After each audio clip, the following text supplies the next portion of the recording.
To everybody that's saved, it was irresistible. Right. They just know when I say it right. Right. I'm not a Calvinist, I know that. Yes, I could have resisted, but I didn't. Because it felt so light. So he'd say, go church. I said, well, I got these. He said, it don't matter. Just comb your hair or whatever you do. I had long hair too. I thought, he wants to be seen with me. Here's what he'd do. He said, oh, I got to get some gas on the way to the church. We're going to revival meeting. He'd pull up. I'm sitting in the car now. So you'll pump gas, Dawson, I get it. You just sit there and rest. We worked hard and all that. He was killing me softly with his song. And he would pump the gas.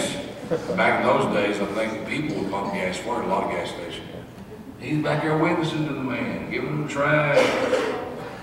And I'm sitting there going, oh, I want to hear about this. So I get to church, and they got Brother Wayland Cook or Brother Albert Davis or some of them men. They're old timers. Brother Albert was old people. He had to hold his knees like that. He'd say that, just as sure as he lives. They were drunkards again. Saved. Yes. They preached. And I was getting eat up. The Holy Ghost was eating me up. Boy. Well, you know what happened? God got a hold of me, guys. I never got over that little man. Somebody's not going to get over you. If you'll do it right. Somebody, years after you're in the grave, is going to say, boy, I remember him or her. Things they said to me. You know, when I was sitting at the tree stand, Michael had to run the work today. They called him in and said he'd come back.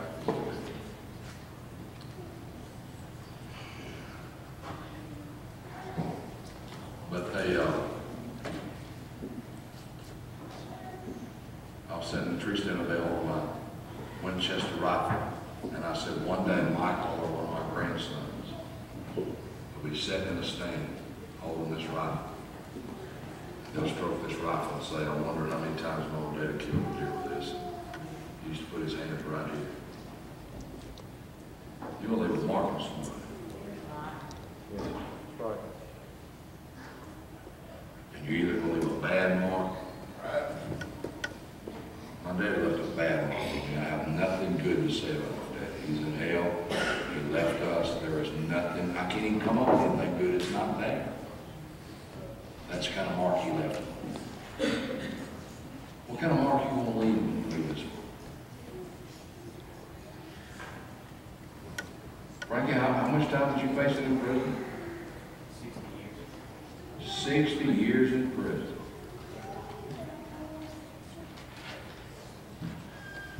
Tracy, sometimes if you're not careful, you'll wish that that's where it was.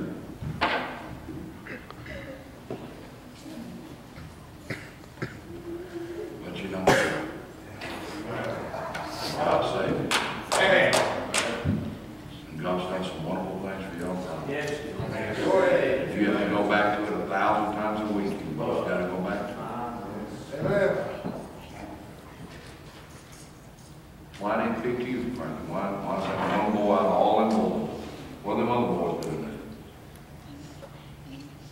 And one sitting here with a pastor, little kids, a good wife, and says, y'all want to take each other for granted. Your best days could be yet to come.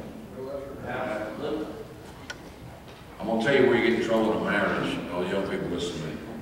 When you say the best days are way behind. Right. When you say back then, I really love that. Back then we were close. That is talk that needs not to get in your mind. Amen. Amen.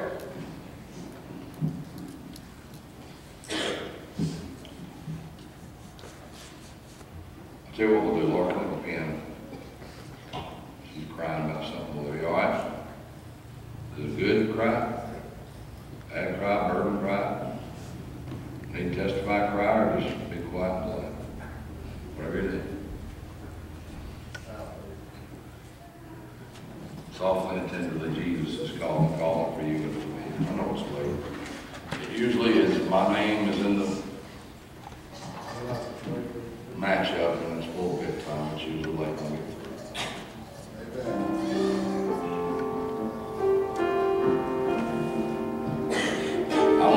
church to reevaluate the ministry of one.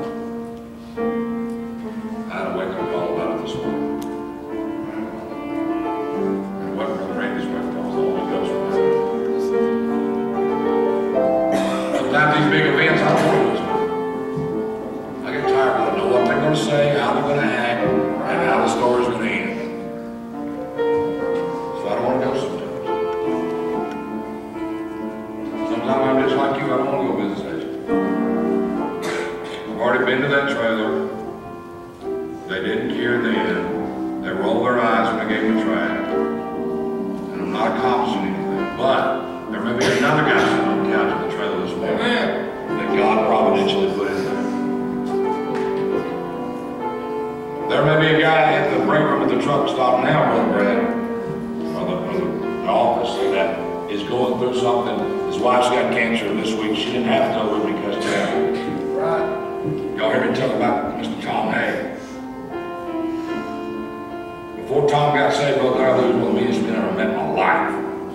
He looked mean. He acted mean. He was mean. He had one of those appearances that don't talk to me appearance. I worked with him in the meeting. Talked to him about God one day. I was all pumped up, just got saved. I said, Mr. Tom, tell you about Jesus. He said, no, you should shut with him. And he said, let me tell you what else you do. He said, give me your number. If I ever need to preach, I'll call you. Until then, I do not want to hear a church again. You hear me? Wow! I got mad to start with. I started punching out. I was just a young Christian. And then God burned my heart on Tom. I started praying for him. You'll never believe what happened. Back when I got saved, man, a few years I worked the mill, I bought me a bunch of Bibles, some of the Gideon to give them to me. And I'd go around giving them people to work. Trash, I give them the whole Bible. Christmas time, I wrapped them up, gave them to people to work. I was giving out my Christmas presents. One of the last years I was there, I walked over to Tom. He said, just lay it on the toolbox. It was all mechanic. Just lay it on the toolbox. He didn't know what it was right now. Tom went over and I seen him. He washed his hands. He was getting ready to go at the end of the shift. Tom unwrapped up a little Bible, wadded the paper up, stuck it right here. And I said, just stand there. He walked over to me and I'll never get that little man. That mean countenance was gone. His little lip was just quivering. He said, Dylan, can I get you to do something for me? I said, I've been to that chemist. He said, they said my wife's got a very large tumor.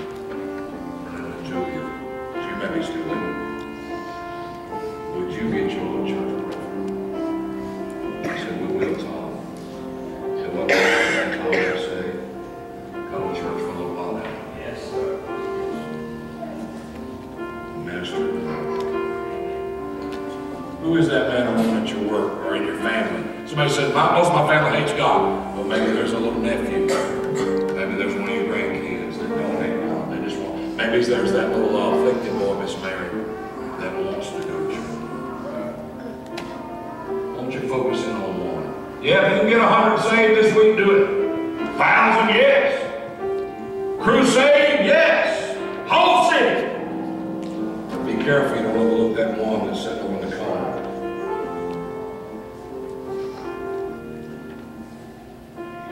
You know what I found out that some of the easiest people to witness to is awakenings? And you know why? Because they already have a servant's heart. Anybody that's already serving will usually be on the